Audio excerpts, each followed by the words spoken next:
നിരവധി കുട്ടികൾ പാമ്പുകടിയേറ്റ് അപകടത്തിൽപ്പെടുന്ന വാർത്തകൾ പതിവാണ്. പലപ്പോഴും വീടുകളും പരിസര പ്രദേശങ്ങളും വൃത്തിയാകാതെ കാടുകൾ വെട്ടിക്കുറച്ച് നിയന്ത്രിക്കാതെ വെക്കുന്നതാണ് ഇതിന് പ്രധാന കാരണമായി പറയപ്പെടുന്നത്.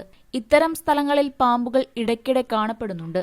അതുകൊണ്ടുതന്നെ കുട്ടികൾക്ക് പുറത്തു കളിക്കുമ്പോൾ അവരുടെ സുരക്ഷയ്ക്ക് പ്രത്യേക ശ്രദ്ധ നൽകേണ്ടത് അനിവാര്യമാണ്. മാതാപിതാക്കൾ കുട്ടികളുടെ പ്രവൃത്തികൾക്ക് ജാഗ്രത പാലിക്കണം.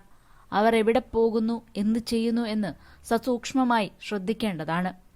കഴിഞ്ഞ ദിവസം പാമ്പുകടിയേറ്റ് ഒരു 6 വയസ്സുകാരി വിദ്യാർത്ഥിനി മരിച്ചതോടെ ഈ അപകടത്തിന്റെ ഗൗരവം വീണ്ടും തെളിഞ്ഞിരിക്കുകയാണ്. വാടാനപ്പള്ളി ഇടശ്ശേരി CSM സ്കൂളിലെ 1ാം ക്ലാസ് വിദ്യാർത്ഥിനിയായ അനാമികയാണ് ജീവൻ നഷ്ടപ്പെട്ടത്. അണലി വിഭാഗത്തിൽപ്പെട്ട പാമ്പ് കുട്ടിയെ കടിക്കുകയായിരുന്നു.